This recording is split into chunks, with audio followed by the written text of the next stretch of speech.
let me begin by saying that I have had relationships hurt by deception.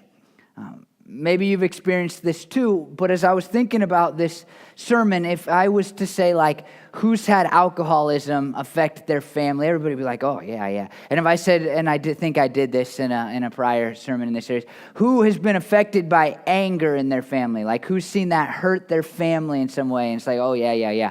But if I said, who's been affected by deception, a lot of you might go, maybe, but you would point to other sins that maybe surrounded the deception and that people lied about, the things that people lied about doing. Now, there's some obvious ones, if you've had a spouse that was lying about where they were, and or you had a spouse that was lying about where they were, and those types of things. But a lot of times, lying, deceit, dishonesty, it takes a back seat kind of in our minds when we think about the problems that it causes, because oftentimes we think lying is almost a symptom of the other sins, of the other problems that have been created. And so somebody commits adultery and then they lie about it, but we forget that the lying probably caused some problems too.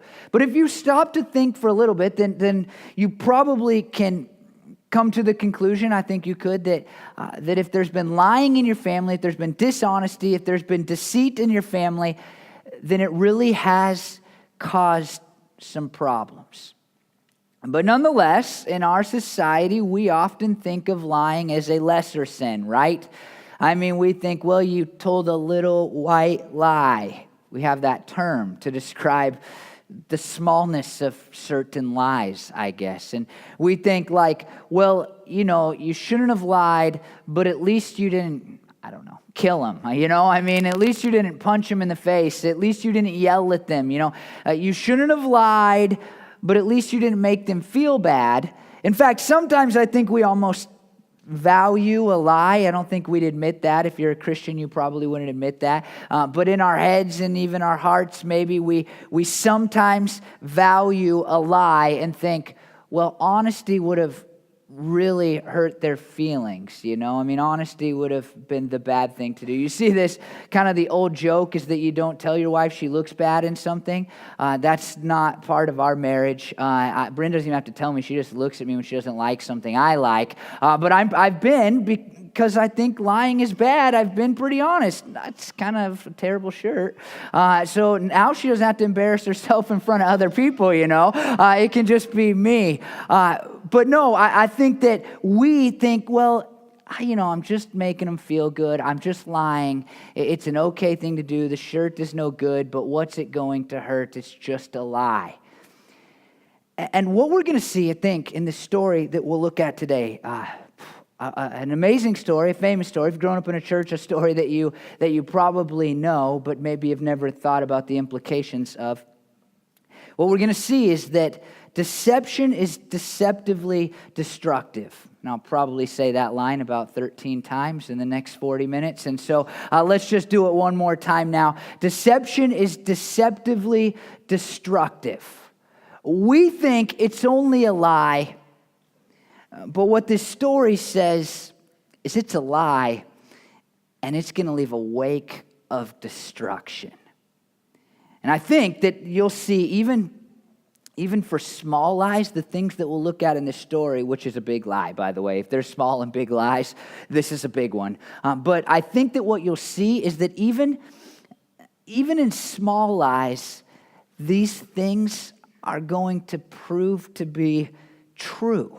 The destruction that we see in this story is going to prove true even in your small, seemingly inconsequential, just saving face or making somebody feel well lies. And the story begins in Genesis 26, just at the very end. And we'll mainly be in chapter 27. But at the end of chapter 26, here's what we read. When Esau, guy we met last week in our story, was 40 years old, he married Judith, daughter of Beri the Hittite, and also Basemeth, daughter of Elon the Hittite. They were a source of grief to Isaac and Rebekah. Intermarriage, which for this group of people meant marriage outside of the family, was really bad. Later, when the law is written for the people, a law that Esau wouldn't have had, but he would have understood some of its principles. Later, when the law is written, it says, do not intermarry with them. Do not give your daughters to their sons or take their daughters for your sons, for they will turn your children away from following me to serve other gods. God says, look, hey, don't marry outside of our nation at that point, because it's going to turn you away from serving God. And Esau marries outside of a godly line of people, outside of his family lineage. And it shows what we talked about last week. And I want to bring it up again because in last week's sermon, I said that Esau was flippant about his family, that he was careless with his family. And you're like, well, man, all he did was, try not to die and sell his birthright. But this proves it further, that when it came to family, Esau just didn't place much value on it. And here specifically, by intermarrying, he does a few things. He contracts the marriage himself, instead of allowing for his dad to do it, which was the norm, which was the healthy thing, which was the good thing in their society.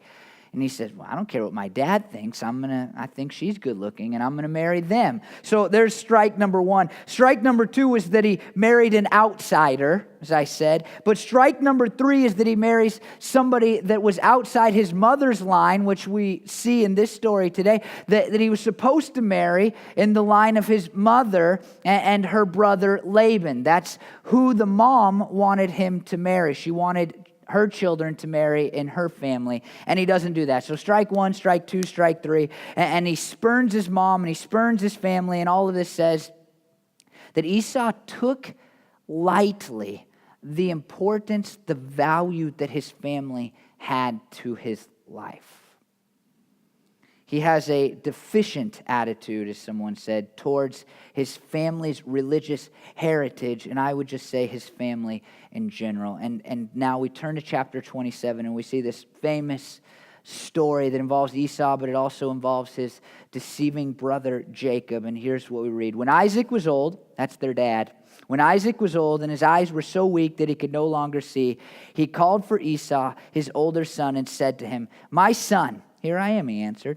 Isaac said, "I am now an old man, and I don't know the day of my death. Now then, get your equipment, your quiver and your bow, and go out to the open country to hunt some wild game for me. Prepare me the kind of tasty food I like, and bring it to me to eat, so that I may give you my blessing before I die." Simple part of the story. Go out, kill an animal for me, bring it back here, make some food, I'll eat it, and then I'll bless you. And the blessing is a spiritual blessing, as we see in this story, and it implied an oath that could not be withdrawn. How much influence and power it had upon what God did in these children's lives, we can't be sure. We don't know that God's up there going, well, Isaac said this, and so I'm going to do it. But it does seem, as the story of the Bible continues, that the father's blessing proves to be true in the child's life. So he says, I want to give you this blessing, a blessing that would have been about basically two things. Procreation, like your ability to have children and how many children and how much your sons will bless you and how far your lineage will carry on. And it would have been about material wealth. And this kind of what is wrapped up in these blessings. And so he says, hey, you're my oldest son. It's actually the son he likes the best. If you were here last week, you might remember that. I want to give you this blessing. So go make a meal and let's have a little celebration where I bless you. And the story continues. Now Rebekah, that's his wife, was listening as Isaac spoke to his son Esau. When Esau left for the open country to hunt game and bring it back, Rebekah said to her son Jacob, "Look, I overheard your father say to your brother Esau, 'Bring me some game and prepare me some tasty food to eat so that I may give you my blessing in the presence of the Lord before I die. Now, my son, listen carefully and do what I tell you. Go out to the flock and bring me 2 choice young goats so I can prepare some tasty food for your father just the way he likes it. Then take it to your father to eat so that he may give you his blessing before he dies.'" Now, if you knew nothing about this story, you might think like, is this Jacob's mom, Rebekah, and like is Esau her stepson, or what's the deal here? Because this is pretty low, right? Like, you overhear this conversation, which seems kind of low anyway. She's like eavesdropping, and now she's already put into motion this plan in order to steal the birthright from one of her sons, so that the blessing for one of her sons, so that the other son can get the blessing. And it's not her stepson; it's her biological son. In fact, these guys were twins. She just happens to like Jacob better, because it seems he's kind of a refined man, a gentleman. He dresses nicer and he hangs out among the tents. And so she likes him better. And so she concocts this incredible plan to steal the blessing away from her oldest son, so that her youngest son might have it. Now, here's what's so interesting in this story to me. She says, your father and your brother. And a few weeks ago, I talked about how sometimes in family, one of the worst things we can do is create these needless separations that don't need to be there. Your family, my family. Well, that's your cousin or your child, or them and they, and versus us and me, right within our own flesh and blood, our own family lines. And here, maybe just so that the language makes sense, but maybe there's something deeper going on. She doesn't say, my husband or my son. She says, your dad and your brother. She's created, I think, in her mind, this needless, really destructive separation that did not need to be there, where she's pitted her and her favorite child against her husband and his favorite child. And it causes all kinds of problems. And this other thing I want you to notice in that section right there is that she said, in the presence of the Lord, and that gives like really religious, spiritual significance to this thing that's going to take place. The dad isn't just blessing in some kind of nice, hey, I like you better than your brother, and I think you're going to be more successful. He's doing something that, at least in their minds, is very spiritual. It's connected to the things of God. In fact, they believe that God is going to be in their presence as this event, this blessing takes place. One author said, Rebekah and Jacob are co-conspirators in a grossly offensive ruse that fractures the family for 2 decades and contributes to the discharge of Jacob for all time. And what we're going to see is that deception is deceptively destructive. The story continues. Jacob said to Rebekah, his mother, but my brother Esau is a hairy man, while I have smooth skin. Notice how my voice went up when I said that? I just pictured him talking in a higher voice.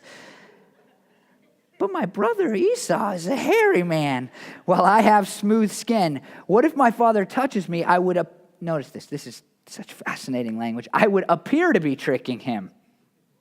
You are. I would appear to be tricking him and would bring down a curse on myself rather than a blessing. His mother said to him, my son, let the curse fall on me. Just do what I say. Go and get them for me. Now, it was normal for a touch and a kiss to be part of a greeting between a son and his dad, and especially in this type of blessing situation, this event that's about to take place. It would have been normal for them to hug, to embrace, to kiss. And so Jacob goes, hey, wait a minute, put the brakes on here. If I do this, then I may appear to be deceptive, and then I will have a curse in my life. And this is just something that we know. One of the consequences, one of the ways that deception is deceptively destructive is that it causes us to live in a place of fear. What if they find out I am lying to them? Now, some of you maybe have just lied so often, and it's such a normal part of life to just shift the truth, to kind of give a little bit of truth and a lot of untruth, to kind of dance around the truth, to be deceptive, really. It's so normal for you that maybe you've forgotten this consequence, this aspect of the destructive nature of deception, but it's still there. When we tell a lie, when we deceive someone, then we must live in a state where we go, what if they find out? And it causes fear. Perhaps little fear if you've lied a lot. For those of us, I think, that have lied less, it causes more fear. It's like, oh no, that's my third lie, and I'm going to be found out, and it's going to be bad, and it's going to end terribly, and all of those things. But we live with the consequence of fear when we are deceptive. I know that in small examples, like I mentioned earlier, you tell your spouse, like, I really love that shirt, honey. That's a nice one. Go out there. Then just a part of you, just a part maybe, somewhere maybe deep inside goes, oh man, I hope somebody else doesn't tell them it's terrible, And so there's that fear. I hope they don't realize, that they look ridiculous. I hope. And so you just have that fear. But then you think of like the bigger things, like you lie to the government and you go, I really hope that I don't go to jail over this. You know what I mean? Like, I really hope that I'm not found out because I'm going to face consequences. It might be the penalty of fines. It might be the penalty of prison. I mean, people have gone to prison because why? Because they lied. And probably once they got to prison, they breathed a sigh of relief and thought, don't have to hold that in anymore. Lying has this major consequence, and that it just sits inside of you, causing you to fear being found out for the thing that you have done. And so many of us know that there have been moments in our lives when we've just faced the music, when we've let the 10,000-pound gorilla out of the cage and just said, I'm going to tell you the truth. And then all of a sudden, you know what happens? We go, feel a little bit better now. I feel better. Because one of the destructions that lying causes, that deception causes, is the consequence of fear. And it continues. So he went out and got them and brought them to his mother, and she prepared some tasty food, just the way his father liked it. Then Rebekah took the best clothes of Esau, her older son, which she had in the house, and put them on her younger son, Jacob. She also covered his hands and the smooth part of his neck with the goat skins. Then she handed to her son Jacob the tasty food and the bread she had made. This defines deception, right? I mean, this is like the definition. You open the dictionary and it should have a picture of what is taking place right here in this moment. I mean, this is not a little white lie if we're gauging lies. This is a big lie. And it's going to have big consequences. But I think even in this huge deception, that some of you, when you think about this story, don't think about it as negatively as a lot of other stories. You think maybe somewhere, just maybe deep inside, well, he didn't steal anything, I mean, at least he didn't steal something. At least he didn't fight the guy, At least he didn't kidnap his brother, as we'll see in a story next week, or send him into slavery. I mean, he's just deceiving here. I think that's the tendency. But we're going to see that deception is deceptively destructive. And here the story continues. He went to his father and said, it's Jacob talking to his dad, my father. Yes, my son, he answered. Who is it? Jacob said to his father. This is a blatant lie. I am Esau, your firstborn. Lie number one. Lie number two, I have done as you have told me. Please sit up and eat some of my game so that you may give me your blessing. Isaac asked his son, how did you find it so quickly, my son? Notice this lie. The Lord gave me success. Now he's brought God into his lie. This is what they call blasphemy. Like, well, God helped me. He replied, then Isaac said to Jacob, come near so I can touch you, my son, to know whether you are really my son Esau or not. Jacob went close to his father Isaac, who touched him and said, the voice is the voice of Jacob, but the hands are the hands of Esau. He did not recognize him, for his hands were hairy like those of his brother Esau. So he proceeded to bless him. Are you really my son Esau? He asked. Now notice this. Now he goes into one-word answers. And some commentators actually believe it's because he knows that his voice is not matching that of his brother. So he shortens the sentences. This is deception. I am, he replied. Then he said, my son, bring me some of your game to eat so that I may give you my blessing. Jacob brought it to him and he ate, and he brought some wine and he drank. Then his father Isaac said to him, come here, my son, and kiss me. So he went and kissed him. When Isaac caught the smell of his clothes, he blessed him. 4 lies are told. 4 lies. And in the midst of those lies, he shows why he's lying, and he shows what a jerk he is in lying. He inadvertently makes himself look bad by declaring himself to be the firstborn. Because when he declares himself the firstborn, it's a reminder that the firstborn deserved this blessing, that he is seeking out the very reason that he is lying. One commentary writer wrote this: the author exposes the cold, calculating Jacob, whose quick-witted mind alters irrevocably the course of history. Jacob is blasphemous, he's smooth, he comes up with lies on the spot. He shortens his sentences to get through without being found out. This is deception. And all of us, I believe, have had moments. Some of us, though, not us, some of you, I think, have made lifestyles out of deceiving people whenever it goes towards your benefit. And Jacob is a guy that you can understand. But either way, we see here that there's this major deception. In fact, he even deceives with a kiss. And there is no worse kiss, I don't think, ever recorded in the history of the world except for that of Judas, who kissed Jesus as he betrayed him before Jesus was led to a cross to be crucified. This is deception. And you know what? It seems like it works out for Jacob. Jacob gets blessed. I'm not going to read you the blessing, but that's how this section of the story ends. His father blesses him, and it's a nice blessing. You're going to rule over your brothers, and you're going to have kids, and you're going to be wealthy and prosperous. It's going to be great for you. And I think that when we lie, that's what we picture. When we are deceptive, that's what we picture. It's going to work out for my benefit. We believe somewhere inside of us that the deception is better for us than the truth. And we've already shown one consequence of deception, that it causes fear. But here in this part of the story, you go, wait, there's no consequence there. He comes in, he lies a bunch of times, he's super smooth, and he walks away blessed.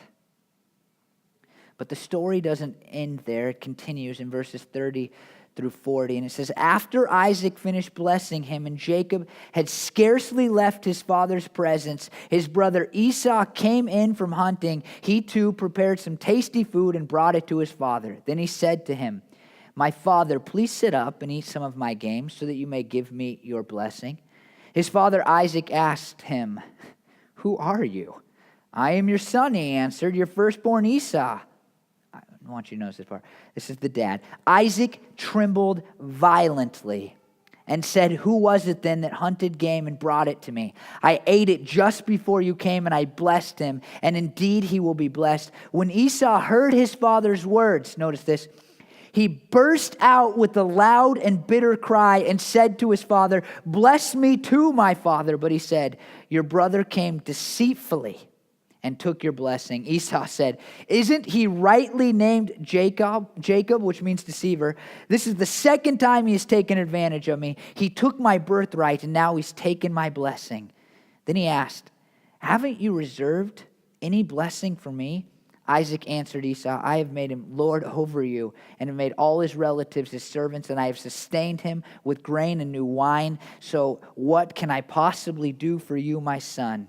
Esau said to his father, do you have only one blessing, my father? Bless me too, my father. Then Esau wept aloud. The crazy part of this story is that Esau comes into the room, and you can't see this in English, but in Hebrew, he's actually far more respectful and polite to his elderly dad than Jacob. And not just I say that because it makes the story more annoying, right? Like, why is Jacob winning this? Why is he coming out on top?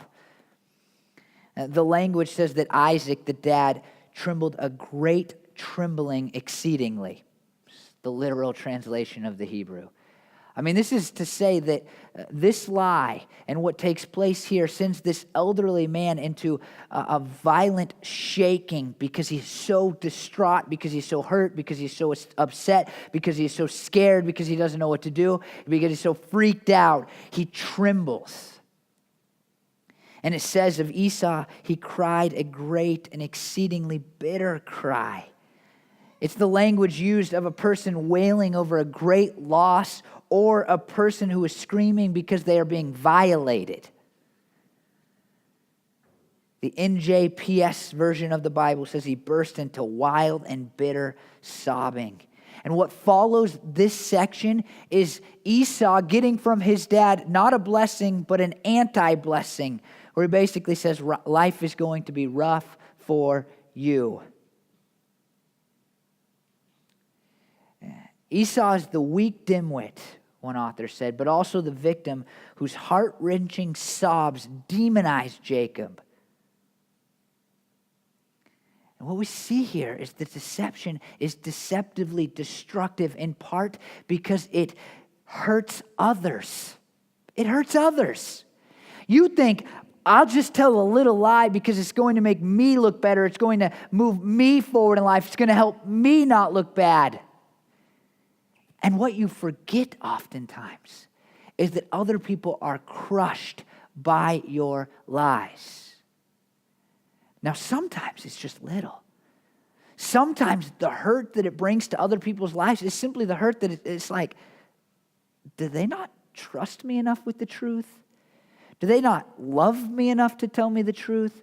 Do they not think highly enough of me to tell me the truth? Do they think I'm really going to react in such a negative way that they felt the need to lie to me? And it leaves a person just going, man, that hurts. That you would feel a need to lie to me about that. You're lying to me about something so inconsequential that it makes me feel as though you don't really care about me, nor do you think I care about you. But sometimes the lie hurts others because it leaves people never able to trust again. I'll be honest, I struggle with surprises to this day because I associate it to being lied to by someone at some point in my life. And so when I hear the word surprise, I get a sick stomach. I think, just tell me now. I don't want to deal with it later. I just need to know. And it's all because somebody at some point in my life lied to me enough that it left me hurt enough that I just now go, I don't want to be surprised by anything ever. Just tell me now. Tell me now. It's not worth it to me. When you lie to somebody, it hurts them. And it might not be a short-term pain. It might be something that's long-term, but it will hurt them. If you lie to your spouse, eventually your spouse will have trouble trusting. And they'll think, why did they lie to me? Did they not trust me with that information? Did they not think that I loved them enough? Or they'll go, wow, they have destroyed our family because they've lied to us so many times that it's wrecked everything. Even your small lies hurt people. And you may not see it. This is the thing about lying. It's not like stealing. You stole my phone. I'm going to come to you and say, I'd like my phone back. But when you lied to me, I don't think there's anything I can get back. So I'm not going to come to you and go, you lied to me. I'm just going to say, they lied to me. They lied to me. So you think, I got off totally free. I didn't hurt them at all. I don't know anything about the pain that I caused. But somewhere, somebody's sitting there going, man, it hurts that they lied to me. I want you to know that deception is deceptively destructive in part because it hurts people and it may be a pain that you never see. Punch a guy in the face, they might want to punch you back. You'll see that you hurt them. Take a guy's phone, they're going to ask for it back or they're going to call the police on you. But there's no law, and oftentimes there's no response against and towards lying. You lie, you hurt somebody, you never know about it. And that's what makes deception so deceptively destructive, is that you think you got away with it and that nobody's bothered by it.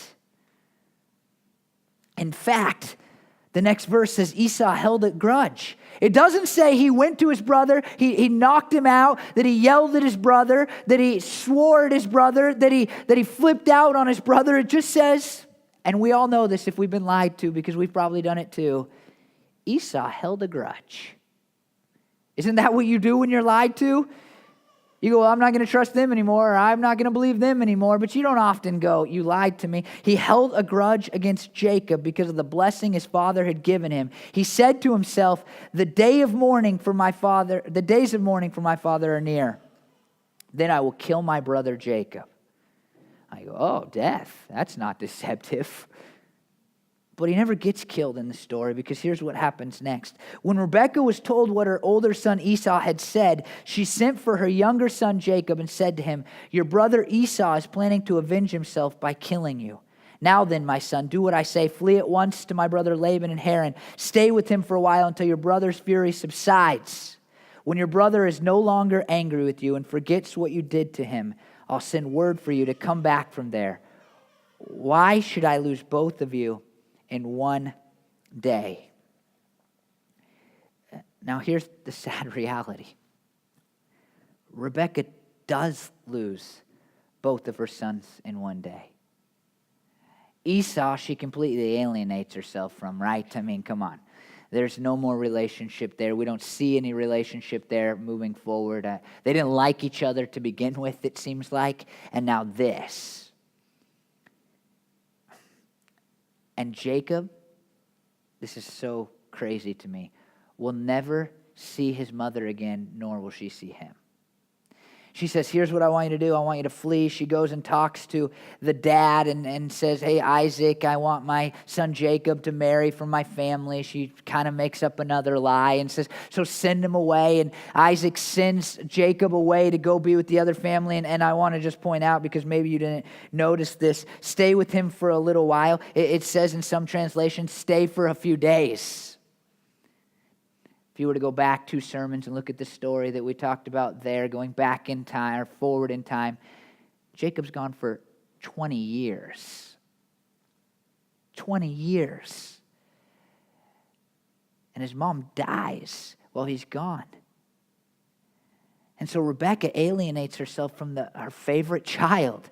But Jacob also is separated from his family kind of forever.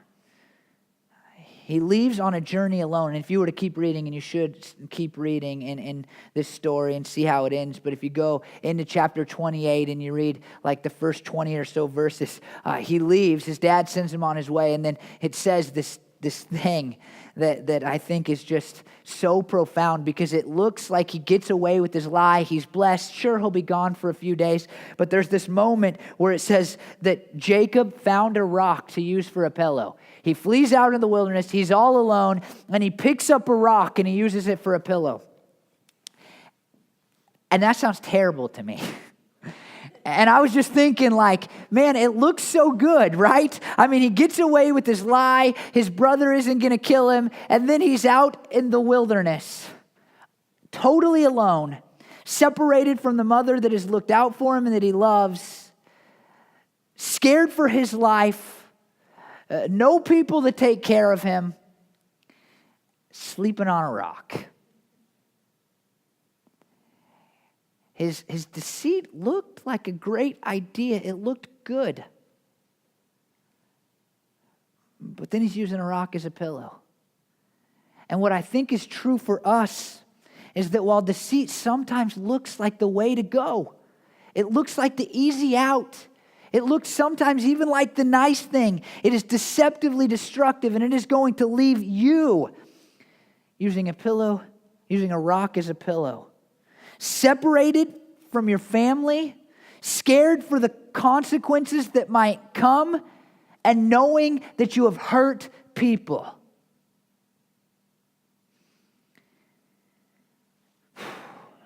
This story has a super weird ending. And I encourage you, go read it, man. I mean, Genesis is a super interesting book. You should be reading your Bible anyway. And so this is a great, we've already started here. You already got most of the story. Keep reading the story because it's really fascinating. But if you just got to Genesis chapter 33, There's this moment where Jacob and Esau have this tearful reconciliation. They're hugging, they're feeling good. And then it's so strange to me. It's like this weird moment in the Bible. Esau says, hey, let's all travel back to my city together. And Jacob says, better idea. I'll wait till you leave and then I'll come along. And Esau says, well, hey, let me leave some of my people to help you out. And Jacob says, better idea. You guys just go and then I'll catch up later. And then we read this in verses 16 and 17 of Genesis 33. So that day, Esau started on his way back to Seir, just like he said. Jacob, however, went to Sukkoth, where he built a place for himself and made shelters for his livestock. That's why the place is called Sukkoth. Jacob alienates himself from his family in such a profound, terrible way that even after the tearful hug, the forgiveness, the excitement of being able to come back to his land, he still can't fully enter into a relationship with the family that he once had. He still can't bring himself to be honest with his brother Esau and to stay in the same area. And I just want to say that you think, well, it's just a lie, it won't have a profound effect in the long term, but man, deception is deceptively destructive, and it will bring fear that you may never get over, and it will hurt others, and it will alienate you from your family. I just want to read a couple of verses because I think given what we've seen in this story, they make more sense than if you just read them and you don't have any background story or anything like that. First, Acts 13:10. You are a child of the devil and an enemy of everything that is right. You are full of all kinds of deceit and trickery. Will you never stop perverting the right ways of the Lord? Isn't that interesting? I mean, here's an apostle calling out this man who is not a Christian and saying, you're wicked, you're wicked. Guess what you're full of? Hatred, murder, idolatry, deceit, and trickery. And then John 8:44, one of the longest descriptions, kind of verse sections about Satan in the whole Bible. You belong to your father, the devil, and you want to carry out your father's desires. He was a murderer from the beginning, not holding to the truth, for there is no truth in him. When he lies, he speaks his native language, for he is a liar and the father of lies. Deceit moves you closer to being like the false prophets, if you were to read the whole New Testament, like the false prophets, and it moves you closer to being like the Antichrist, and it moves you closer to being, in John 8:44, to Satan himself, to being like Satan himself. Now, if we just heard that out of nowhere, we'd go, wow, that's overstated. Calm down on the lies. But when we remember that deception, perhaps more than any other sin, is deceptively destructive, then it makes sense that Satan and the Antichrist and the false prophets, that what they do best is they deceive people, leaving a wake of destruction that many don't even see from the outside. And in Hebrews 6:18 it says, it is impossible for God to lie.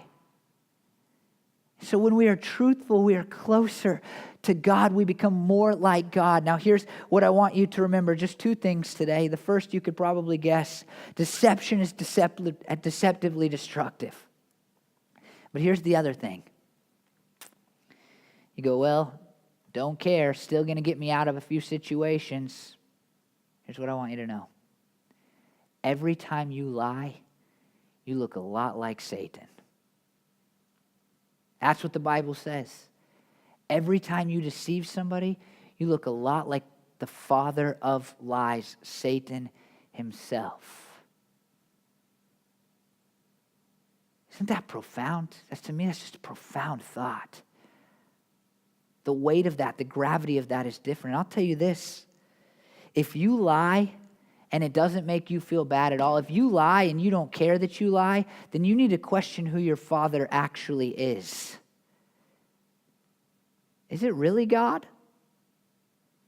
Or Or are you being deceived into thinking it's God by the father of lies, who's actually your father, Satan? There is no such thing as a little white lie.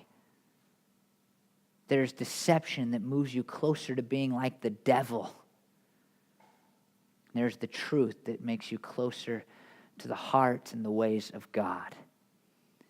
And that's true because deception is deceptively destructive, and it should be avoided at all costs. Will you pray with me? Lord, I just ask, God, that we would be people of truth. I mean, Jesus, you declare that you are the way, the truth, and the life. That's an interesting way for you to describe yourself, God. We would think of much greater things culturally, Lord, than just the simple truth. But I pray, God, that you change that in us and that, Lord, we would be a people that would feel the weight of deception. And God, we would be a people who wouldn't think, oh, it's just a small lie, it'll help, it's not going to be that bad. But we would be a people, Lord, who realize and understand and remember and think about how deception is deceptively destructive, and we would not want to leave a wake of destruction, God. We would not want to leave ourselves with the consequence of fear, and we wouldn't want to hurt other people, God. And ultimately, look, God, we would not want to alienate ourselves from others, which, Lord, we all know. If we've been lied to, we know that we push those people who lie to us away, and we never allow for ourselves to enter into a deeper relationship, Lord, with them. And so, God, I pray that you would move and you would just press this into our hearts, even though, Lord, culture tells us it's not that big a deal. Lord, I pray these things in your name. Amen.